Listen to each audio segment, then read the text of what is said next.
So let's first welcome Joseph Lin, a famous DJ at ICRT. He has nominated for the Best Top 40 Pop Radio Host at the Golden Bell Awards. So please put your hands together for Joseph Lin. Thank you. Thank you very much. Thank you for that kind introduction. I'm not a very famous DJ. I'm just a DJ.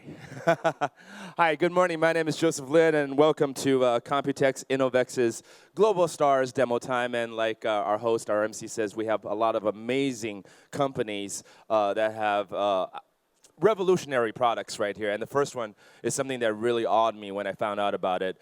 Right now, please welcome on stage from DRONAMICS. It is Mr. Svelen. Is that correct? Svelen. Svelen, all right. Mr. Svelen, welcome, please. Thank you. Thank you. Hi. Thank you. Go ahead. Do you have any slides that you want to introduce first and give us like an overview of what DRONAMICS is doing? Yeah, or just a talk? I'll just go through a real brief introduction. So my brother and I started this company 2 years ago. We haven't shaved since, so I apologize for the beard. I heard there is a story behind that. Yeah. We hate beards, and we're building an airplane. So we decided as soon as the big airplane flies, that's when we get to shave. Obviously, we were a little optimistic. So the problem we were solving is air cargo. Air cargo is very inefficient. And that's because companies use huge airplanes which cost millions of dollars, and it's very and demand meanwhile is like a beating heart. It's very hard to, I mean, it's you have slow days and busy days, and they all average at about 40-50%. So most of the times these airplanes are half full, and this is why whenever you send something overseas with a like Super Express, it costs so much. Air is the most expensive mode of transportation, but it's only used for 1% of the of global trade, and this is typically the most expensive 1%. And the solution we're building, our airplane, will make sure that we capture that. We are able to bring down the cost of transportation dramatically, and this is the airplane that we're building. It's a big drone, basically 8 meters long, 1.50 meters in diameter. It can carry 350 kilograms over 2,500 kilometers. So 2,500 kilometers is about the distance between Taipei and Osaka, to give you an idea. Yes. And 350 kilograms is what you can put in your car and just and get in and drive off. So you guys are literally building airplanes. I mean, when I first found out about this, I thought it's just maybe, you know, everyone's into drones right now and, you know, tiny apparatuses, but this is an actual flyable but unmanned yes. airplane. How long has this technology been under development now? So we've worked on this for 2 years. We've gone through a few iterations, prototyping. We've flown numerous small-scale models, and this latest design, right now we're building the big-scale model, which will fly in the next few months. It's a prototype at this point. It's a prototype, yes. All right. But has there's been flight testing that has been undergoing already? Not with the big one yet. Okay. Just with small-scale versions. But yeah, we're very excited because this will be the first time a civilian aircraft of this size will be flown unmanned.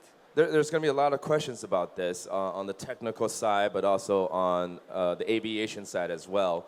But let's just talk about the technical side right here. Unmanned, it's remotely controlled, or it has its own automatic coordinate systems that it does autopiloting? It has both. It has to have both because of redundancy. So because our vision is for this to be used in an existing cargo network, you will always know where it needs to go. So you could pre-program the route coordinates. Okay.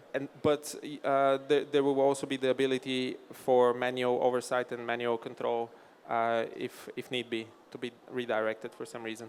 But did you feel this technology has already gotten to maturity at this point? I mean, we're in a day and age where automobiles are slowly becoming automated and unmanned, and that's still in a very early stage, if you will, for commercial purposes. How about for your airplanes? Actually, automation, when it comes to aviation, is already here. That's true. All the airplanes that we flew to Taipei on, they can land themselves, they can fly themselves. Actually, in Europe, pilots are required to land by hand only once every 30 days. And yeah, so this is already, the technology has matured. Now, what's taking us so long is making sure that it's safe and it works every time, because that's, with such a big flying machine, it's very important. Right, right. And you're true. You're right about that. I think a lot of people forget that existing commercial airplanes are on autopilot, you know, most of the time, and the pilots don't really need to do much unless it's an emergency situation. But also, what's amazing about your aircraft is the cost. And I'm not an expert in, you know, how much an airplane would cost, but right there on the slide it says about $250,000 US. I assume that's the currency we're talking about, correct? Right. Yeah.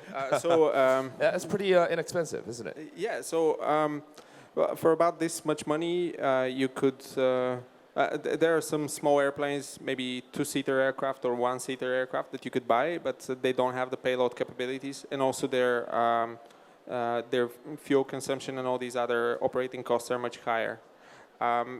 So the military has built drones of this size for years, right? But these machines cost 2 million and more. And for cargo, for 2 million, you could buy an airplane that can carry 2 tons. So that has been, you know, another fact of the challenge that we're facing is how to, not just to make a solution, because we know technologically it can be done, but also how to make it in a cheap way for that particular industry. Because cargo is all about cost and time of delivery, but mainly cost. But that, what I'm saying is that is a realistic figure right there. Yes, yes, we're very confident that we can achieve that. Right. You know, we're based in Bulgaria, so we take advantage of some cost, you know, benefits there. Now, talking about the aviation side, and what I mean by that is regulations and laws that go against, you know, flights of any kind, even drones today. They're coming up with new laws on how to limit the airspace that they can fly over. How is this going to be with Black Swan? You're very right. Military drones of that size, the military doesn't ask for permission. Correct. But for civilian operation, we'll need permission in every country. And it's both a good thing and a bad thing that every country gets to decide for itself how to treat unmanned technology. So this is why we're talking to several countries in parallel, seeing where we could test first. All right. But obviously, this technology needs to bring some benefit, not just to the cargo industry by being cheaper, but also to society. Otherwise, we wouldn't be permitted. And this is why we're looking for, ideally, the use case would be connecting remote regions, remote towns, and there's a lot of countries which face these problems. Roads are too expensive to build, you know, these are island countries and so on. Right. Okay. So there's still a lot of, you know, things and obstacles to deal with in the future, for sure. But at least we're at a stage where we're ready for that, basically. But you just brought up a good point about this. I mean, it not only revolutionizes, you know, air cargo and hopefully cut the cost down a little bit, but it also allows you to reach to remote areas where delivery of goods is difficult. Well, you could think of it, the delivery is part of the price in anything. Like you order something on Amazon, you get free shipping. Well, it's not really free. Somebody's paying for that. Correct. And the same, it's even worse for people who are in communities which are very remote, because then the price of retail goods is much higher because of the cost of getting stuff there. So on one hand, everything you buy costs more than for somebody in a big city. And on the other hand, all these inputs, you cannot really develop a good business because everything costs so much. So anything you produce, you need to sell it for much higher cost, and you cannot be very competitive to somebody in a big city. Which is why you've seen this exodus and from rural communities to the city everywhere in the world in the past 50 years and more. So better delivery networks could help that. It's like the blood system. If you don't get enough blood, an organ will fail. Sure, sure. Right. How's the funding going for this right now? I mean, you guys are still looking for more funds. I mean, this is not a inexpensive project. This is a costly project. Right. Yeah. It costs a lot to make something cheap. Yes. Yeah. Indeed. We went through an accelerator in Bulgaria. We have a venture fund invested in us from Austria, and we're bringing in some angel investments. And once we demonstrate this technology, we will be raising a lot more money. I am sure, and people here who might be interested could get a kickstart, right? Yeah. Your date of launch right now, tentatively, is sometime within the next this year. Yeah. Wow. So this is coming true sooner than we think. Yeah, maybe this much from now. And that's what the beard is about too. And until you guys successfully launch, you're not trimming that beard. Not even trimming, not styling. Same thing with your brother. Yes, same thing. You're like the new Wright brothers of this century. Well, maybe, yeah. All right. Anything you want to add? Time's up already. I mean, this is definitely not. I mean, it was started by me and my brother. We were able to attract a lot of brilliant people, people who have worked for NASA and so on. And it's we'll need all the help we can get. So stop by our booth. We're at 538A, and cool. I'll see you. DRONAMICS, that is, right? Svillen, yes. Svillen, like villain with an S. Like a villain with an S. Okay, there it is. All right, thank you so much. Thank you. Amazing. Thank you. And just like Svillen, it's timely with an S. Mr. Joshua Steimle is our next moderator, who's going to also be the moderator of to this morning and this afternoon. He's also the founder and CEO of MWI. Please welcome him. Thank you.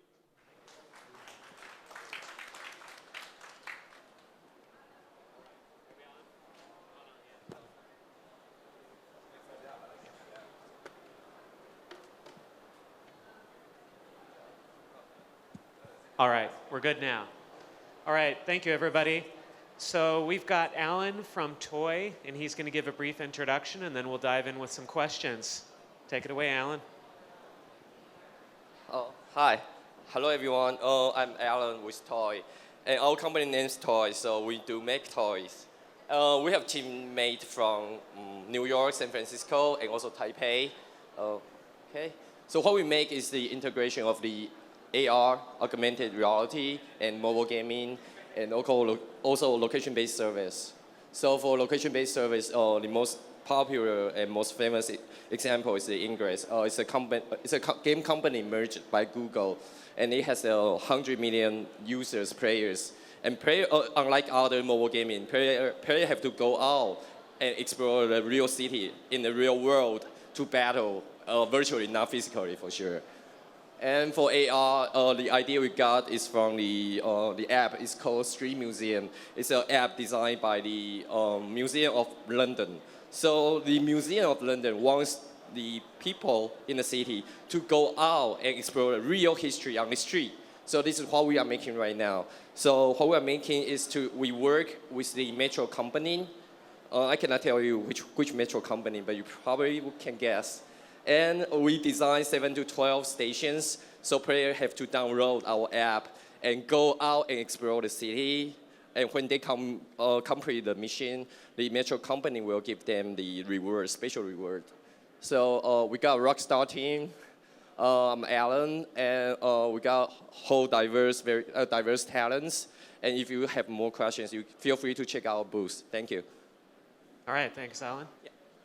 All right, so rapid fire questions here. So is this your whole team, the 6 people? Do you have any more people on the team? Yeah. We do have one more intern in Taiwan. Okay. So it's a small team right now. When did you guys start? We just start like last summer. So we pretty much very close to our first annual anniversary, so we are very excited. Yeah.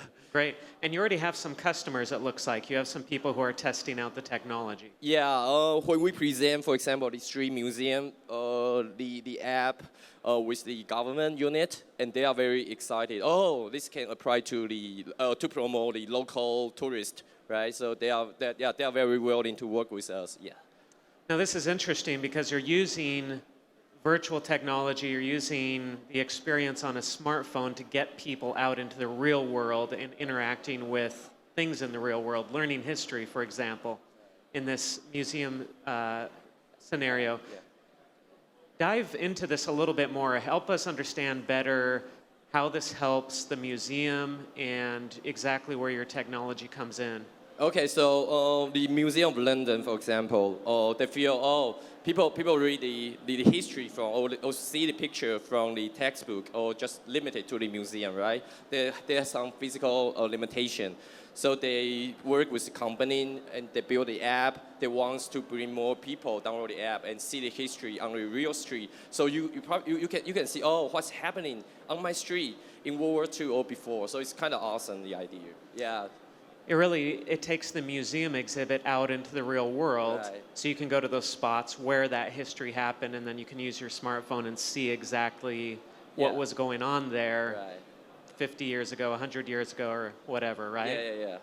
Okay, so that's an example with museums. Now, when I stopped by your booth yesterday, you also showed me some physical toys that are Right. being used with your application. Can you talk a little bit more about those? Yeah, so what we are making, that's where our company name TOII comes from. So we do the integration of the physical toy. We use the NFC chip, NFC tag, so you can use it's basically the same idea. You use your smartphone to activate the physical figurine on your smartphone.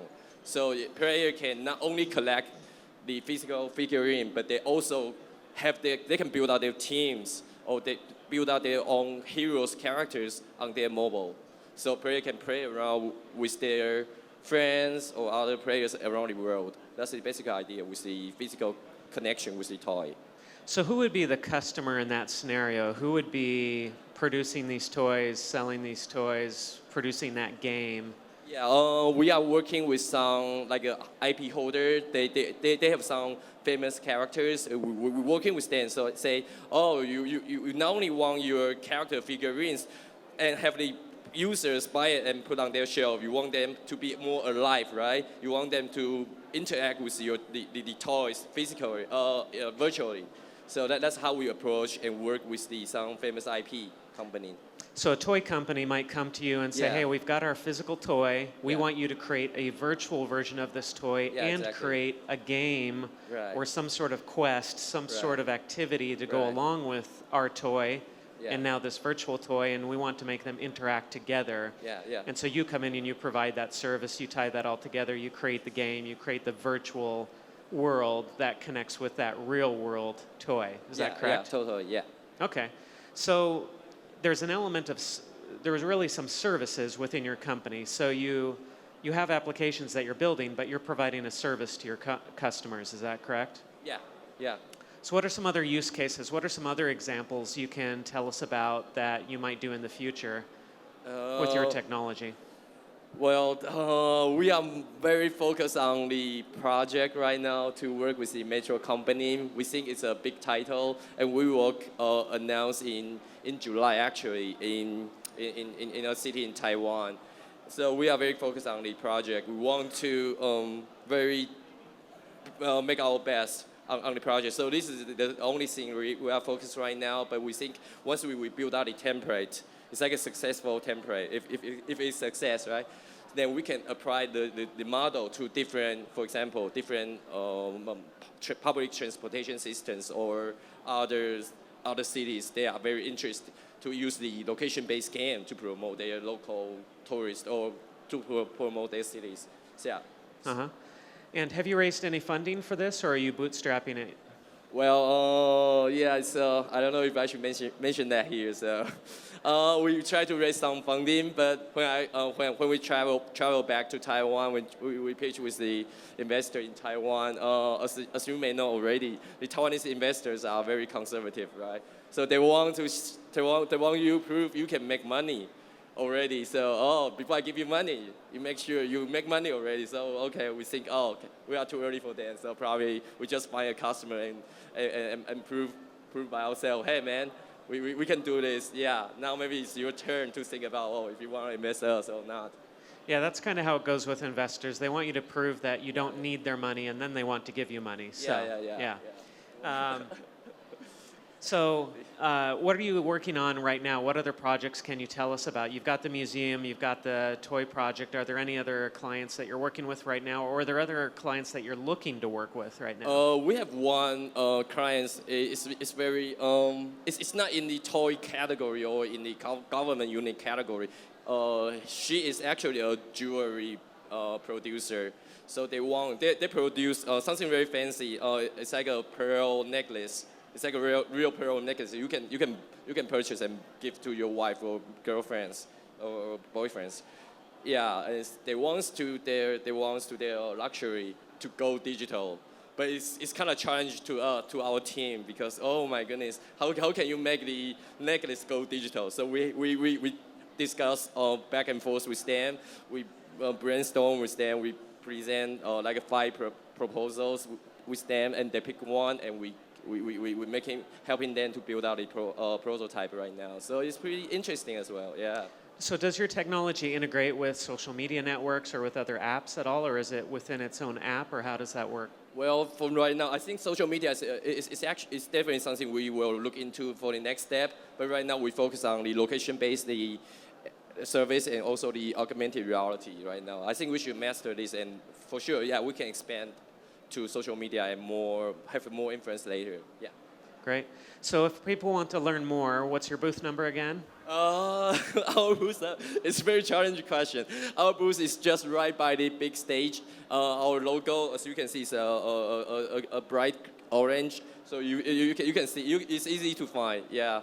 And what's your website? Our website is the TOII.io, TOII.io. So feel free to check out if you have any questions. Anything else we didn't cover that you'd like to say? I might look a little bit nervous here, but I think you asked perfect questions. I'm very happy to join the InnoVEX. Thank you. Great. Thank you so much for being here, Alan. Thank you. And now we'll turn it back over to Joseph. He's going to introduce HAP to you. Thank you, Josh. Good morning once again, and our next company for a demo is called HAP to You, which actually takes the word haptics out. For those who may not understand the term, it's actually a form of communication where people or animals communicate through touching. One of my favorite ways of communicating, actually.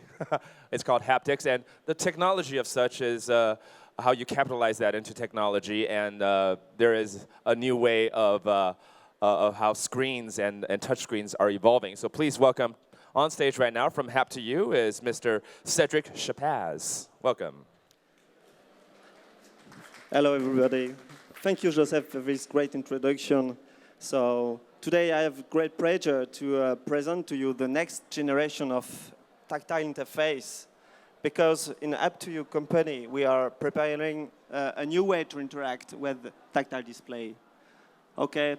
The point is that we need faster and more accurate navigation. But the point is that up to now, we can only use vision and audio feedback to interact, okay? But there are many cases where we cannot use vision and audio. For example, you're driving in a car, okay? But you cannot take off the eyes of the road because you're driving to select functions, GPS and so on the touch panel, okay? So the question is how to provide this accurate information to be faster to select the function on the touch panel. And the response is thanks to haptic feedback. And HAP to You is developing this technology. So you have various situations, for example, for ATM, okay, ATM, you need to enter a private code, okay, to get cash, but you don't want that other people look at your code, okay.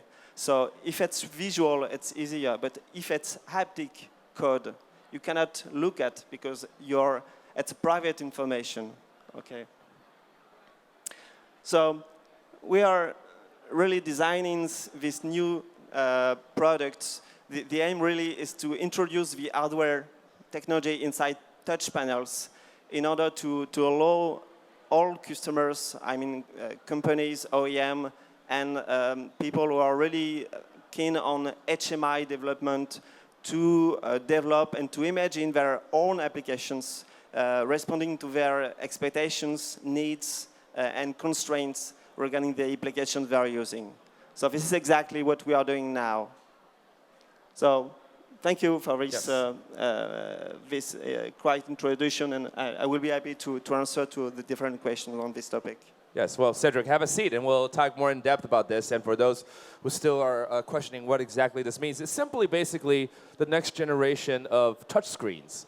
I mean, right now, touchscreen is, the penetration rate is very high, and we're all very familiar with touchscreens. But for a touchscreen to actually give you texture, feedback, that's something that is being developed by, I would presume, many companies now. Well, in a way, yes, but the difficulty is to really provide an accurate feedback which is really realistic and real-time, okay? So, for example, if you are moving a scroll wheel, you want it to feel it as a real scroll wheel. If it's not a scroll wheel, there is a mismatch, and it's not efficient, okay? Right. So the difficulty is really to design these real applications because the user wants a real experience enhanced.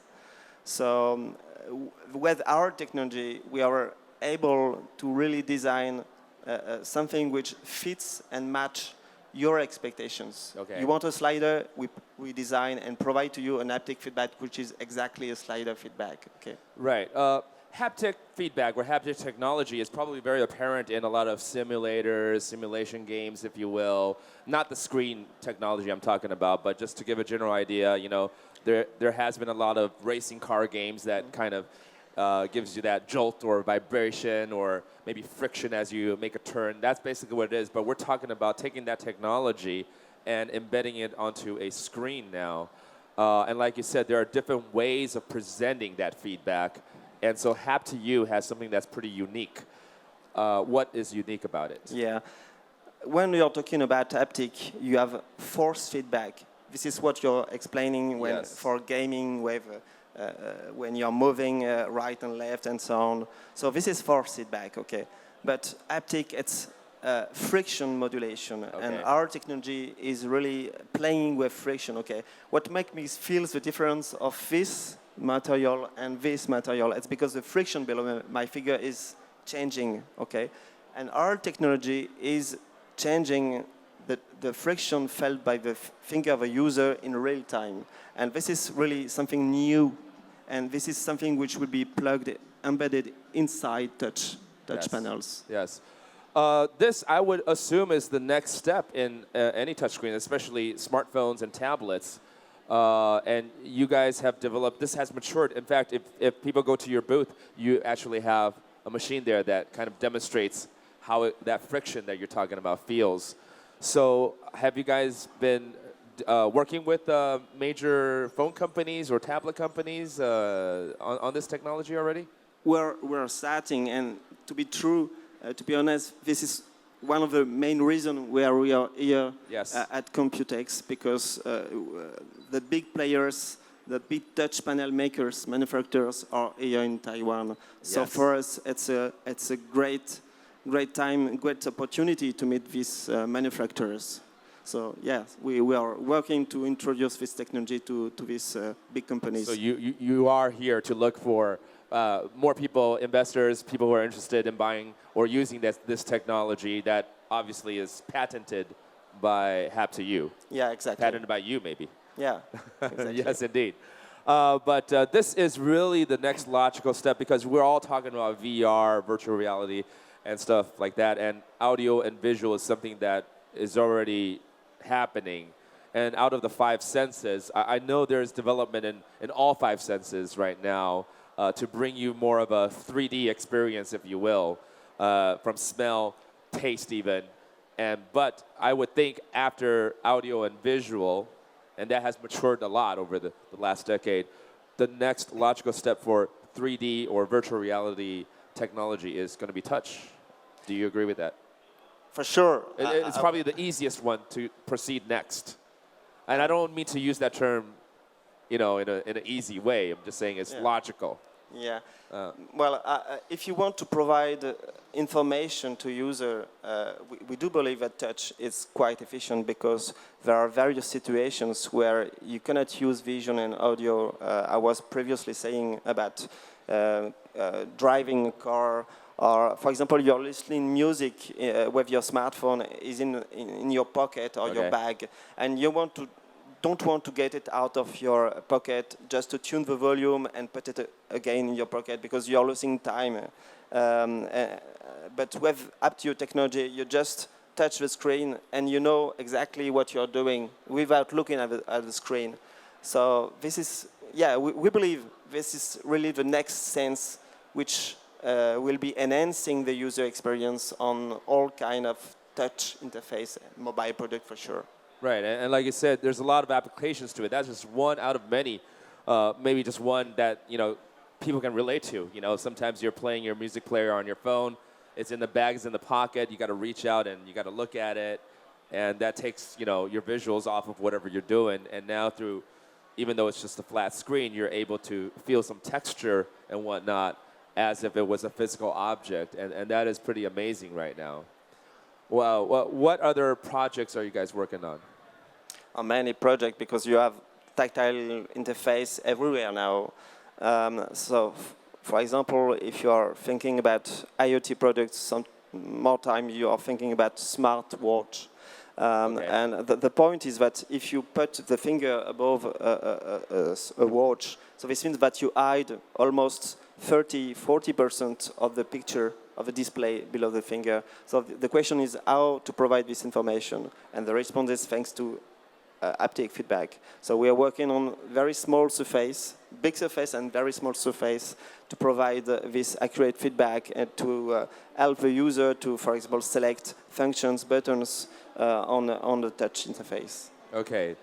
I'm looking forward to this technology actually in my pocket ASAP, and I hope anyone who is interested in capitalizing on it, you got to look for Hap2U. You guys are also located right next to the center stage, actually. Yeah. And thank you so much. Anything else you'd like to add with 1 minute left here?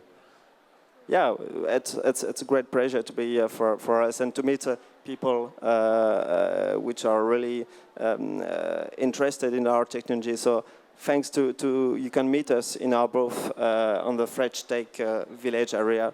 And for sure, if you want to test and to try the up-to-you technology, it will be a great opportunity. All right. Merci beaucoup.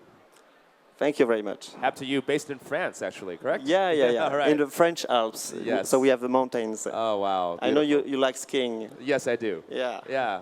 How'd you know? That's pretty good. Yeah. Again, it's Cedric Chapaz. Thank you so much. Thank you very much. Thank you very much. All right, please welcome Joshua here again, and he will be introducing LUCID VR now on stage. Thank you. All right, thank you, Joseph.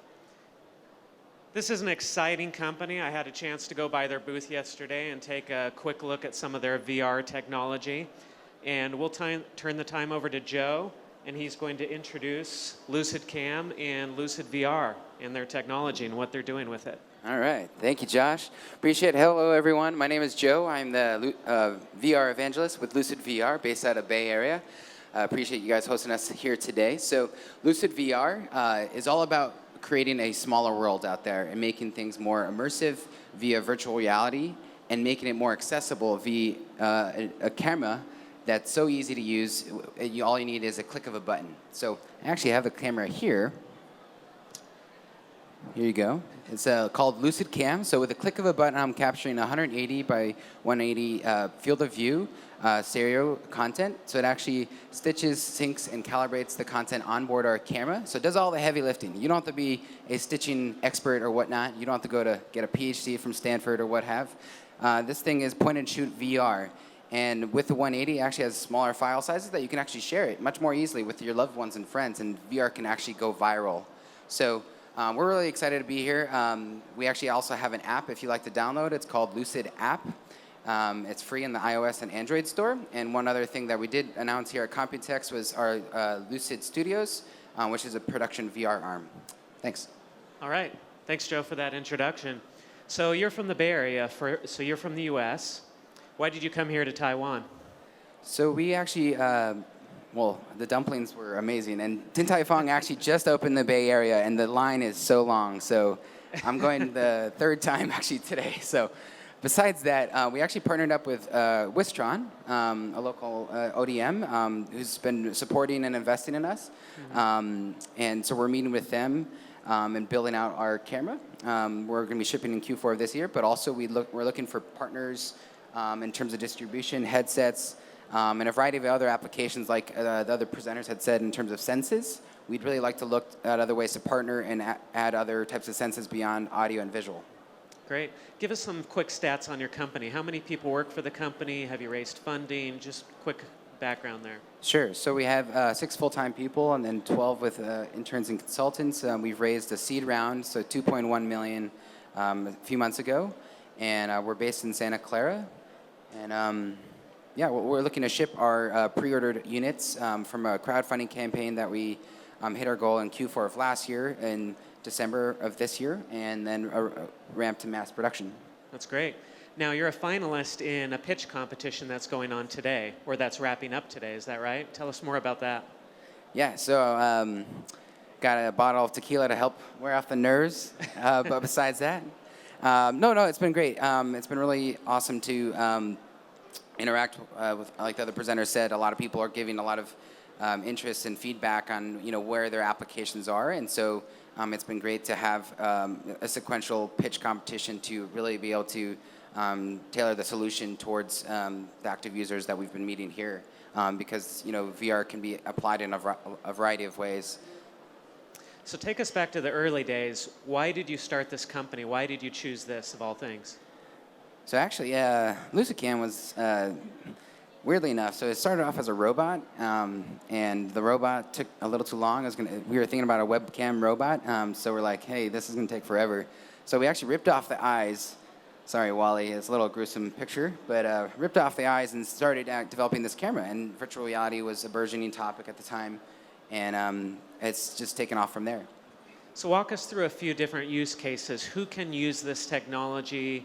It can be used for entertainment, but it can probably be used for business purposes too. So walk us through a few different use cases.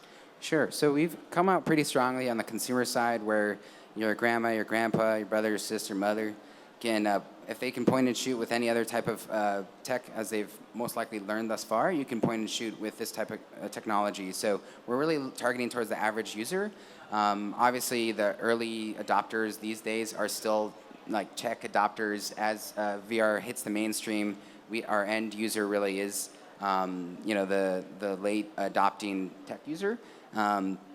But right now we have a lot of early tech evangelists jumping on the consumer side. But like you're saying, on the B2B play, we've actually partnered and developed content for immersive marketing for companies like Sephora, Gap, Old Navy, so retail experiences, to also universities. So for immersive education, Bill Gates actually at a recent conference that I was at was saying VR really will transform the education space in terms of experiential hands-on education, because not everyone learns the same. So those are a few ways that we're looking to target. So let's dive into one of those. So let's take the Gap for example. How would the Gap use your technology to sell more clothing? Sure. Well, so they were looking at it on the immersive training side, as well as so they were showing how to dress a mannequin, how to have a more immersive experience from the training side. But they also had an in-person app, in-store app that they actually had walking through their San Francisco office, where the founding Gap was actually formed. So say if you go to the Arizona Gap, you can see where was Gap formed and see like it was, or like say if Starbucks wanted to show their founding Starbucks in Seattle, it'd be a similar type of experience of their founding area. How critical has it been for you to be in Asia to develop this company and develop this product? I mean, it's been great. It's been so important for us in terms of the partnership, obviously, with Wistron, and also been able to drive down the cost for an affordable VR solution. As you've probably seen, there's a lot of great content creation capabilities out there, but they're not always affordable. So we really want to make VR accessible to everybody. And so being able to work with a variety of partners and be able to drive down the BOM costs is really been key. That's great. So where can people learn more about the product? Well, let's see. Which booth are you at? You're over that way, but yeah. Tell us So a little. I think the easiest way is we're right across the Vive. So if you want to wait for the Vive experience, you can also come out and talk to us. 6491, I believe, and across from the Vive. LucidCam.com if you want to check us out, and/or download our app. It's called Lucid App. Okay. So one last question. How does this fit in with all the other VR technology that's coming out? Where do you see yourself fitting in compared to all of them? Sure. So there's a lot of types of content and headsets and content that people have created, but from like an expert level, so studios and things like that. But there's nothing for the average user to be able to contribute. And so for VR to be more than just 3D TVs, we really need the masses to be able to contribute and be able to scale content creation. So we see ourselves as enabling the masses to be able to enable VR content revolution. All right. I think that's a great way to wrap it up. Thank you so much for being here today. Thank you, Josh. We'll turn it back over to Joseph. He's going to talk with VGLASS.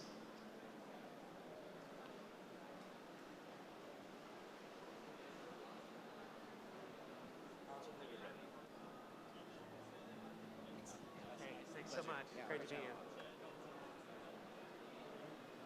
you. All right, the reason I'm stunned myself is because we're looking for our guest. I just saw him. I think it's Julian, right? Is Julian around the corner? Or in the bathroom, maybe? Hello? There we go. All right. He's here with his fashionable glasses, too. Anyways, our next guest, our next company here, provides a solution that I think maybe a lot of people overlook and don't realize. Back in the days when we only had TV screens, I remember as a little kid, you know, my parents would ask me to step away from the TV screen because of all the radiation that's coming out of it. And nowadays we're using cell phones and tablets and even virtual reality that is just centimeters away from your eyes, and we don't care. There are harmful rays out there, EMFs, for instance, electromagnetic fields and whatnot. And right now from VGLASS, we have Julian. Thank you so much for being here. Okay, thank you. Hi, everybody. So our company is designing the lens. We have a special lens coating technology to protect our eyes from the screen radiation. So any tablet PC or computer and a TV also. And so okay. And so we are also making this technology. Recently, the VR is very in the trend. So we are in the VR. We are making the protection also in the VR.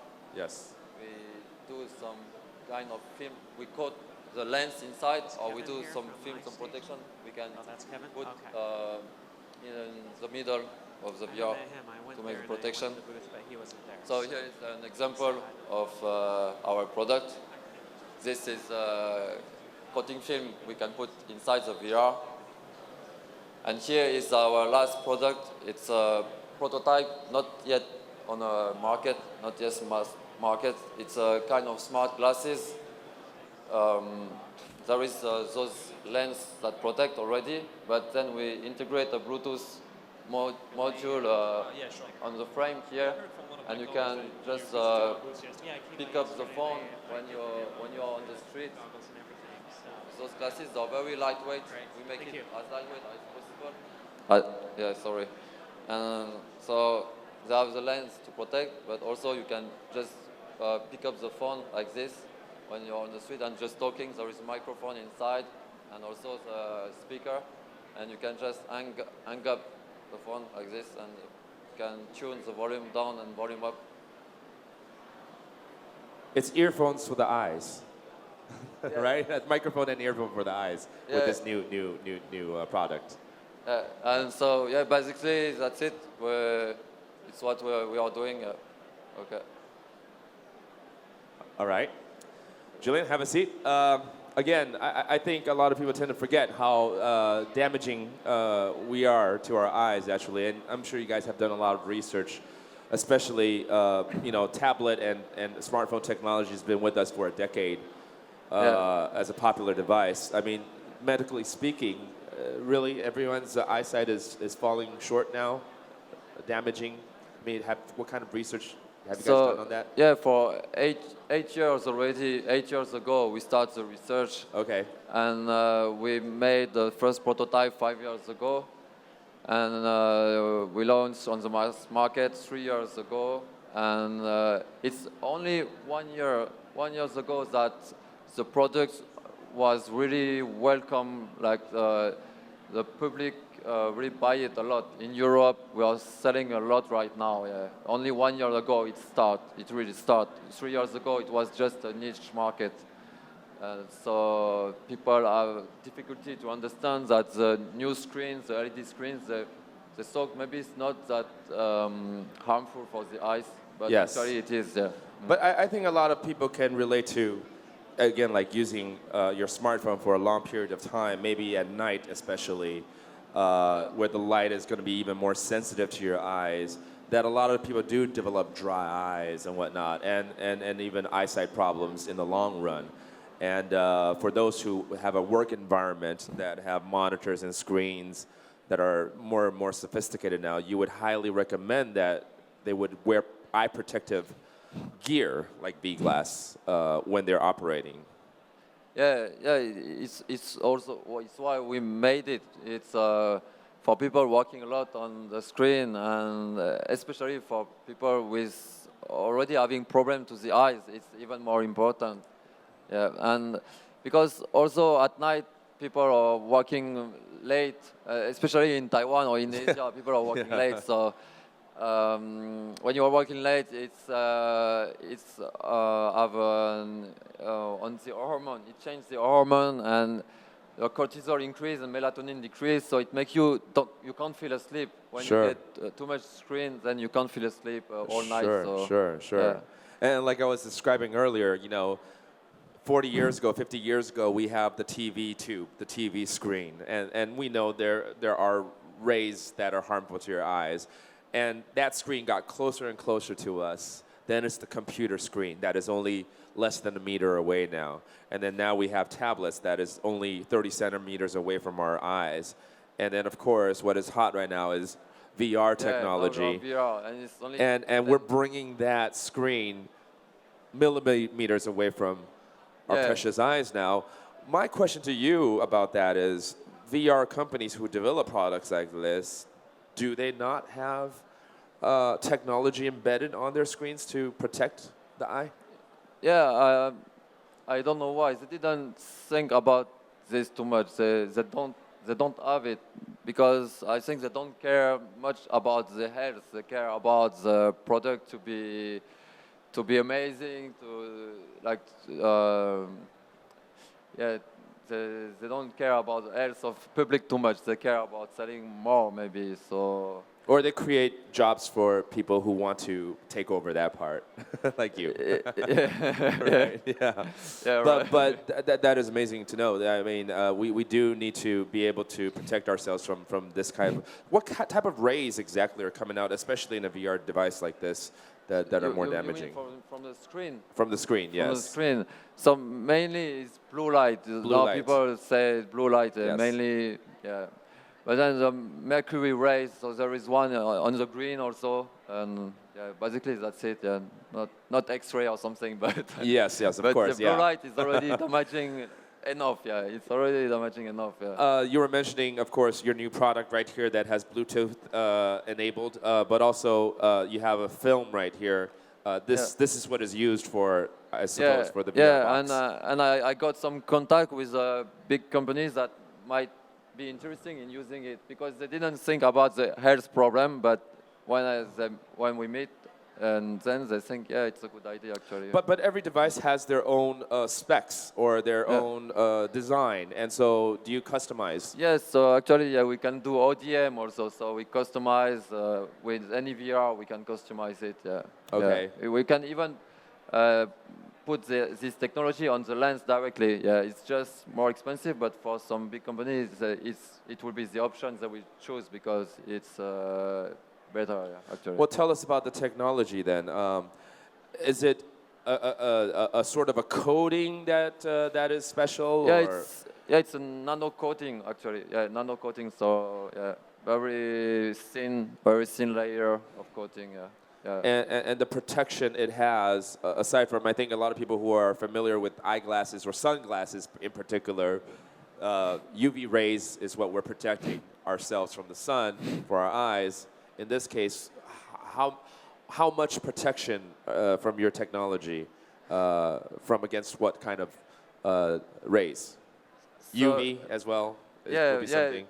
There is also a UV, of course, the UV 400, but that's not the main point. Yeah, but yeah, sure. Then we have different level of protection. The lens, we have 4 types of lens. Okay. So we have from 60% to 93%. 93% is the highest we can do. Otherwise, it will be just black. 93% as in the filtration. Yeah. Amount of the rays. Yeah. Of the rays. Okay. Yeah. So anywhere from 60, which is light colored or maybe transparent, more of a 60 is almost transparent. You can't see it. Lens. It's just transparent. Yeah. And as you get higher in protection, it does get darker. Yeah. Kind of. And it could act as a beautiful sunglass and a fashion statement if you want. And that's actually very beautiful what you just wore in. Yeah. Put it back on. Yeah, some people think it's special, not really beautiful, but... Right. Are you guys investing in fashion as well? Not really yet. There's more functionality than fashion, I know. But yeah. We try to make some frames looking better, but we also designed the frame actually to be so that you can put it on the eyes glasses. This you can wear it without glasses or also on the eyes glasses. Yeah. Ah, right. So over your existing glasses, basically. Like how 3D glasses that we use. Yeah. But much better looking. Yeah, it's kind of, but it's our own frame design. Yes, very good. Again, it's VGLASS. You guys are from France as well, correct? Yeah, from France. Yes. In Paris, our company is in Paris. Right. And so not stereotyping, but therefore you guys should actually make them. You should have a fashion line of VGLASS. Yeah, we have more than 100 frame actually, but 30 only best selling. That's good. That's good to know. You guys been, like you said, developing this for 8 years or so, and in the last year selling. Yeah. Correct? Yes, last year selling well, but 3 years already selling. Oh, 3 years already, okay. Yeah, and if people want to see it, it's just in front of HTC, so they can just come to try if you want, to see the effect. Yeah. You guys have a website. I went on it. It's in Francais. It's in French. Yeah, but the website only in French right now. We are translating it in English right now, so maybe in a month it will be available in English as well. And hopefully after this visit in Chinese as well. So. Yeah, also in Chinese. All right. Again, it's Julian Valfrey, who is the vice president of VGLASS. Thank you so much. Okay. Thank you. Thank you. Thank you all.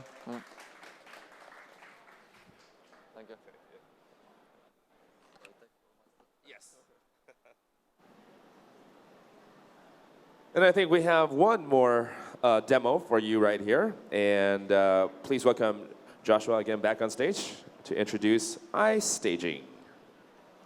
All right. Thanks, Joseph. We've got Kevin from ISTAGING.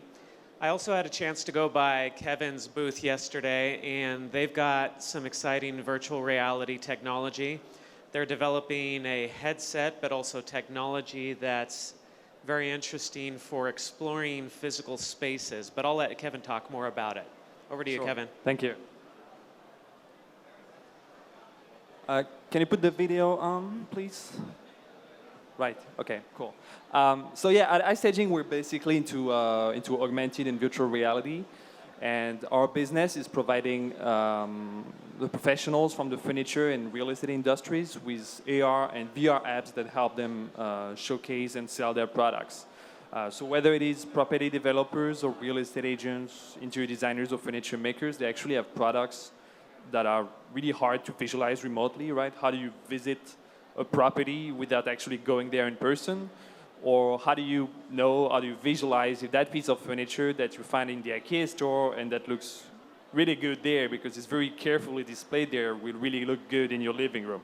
So these are kind of the problems we're trying to solve. And it turns out that with AR and VR now, we have a very realistic and immersive way of showcasing those bulky products.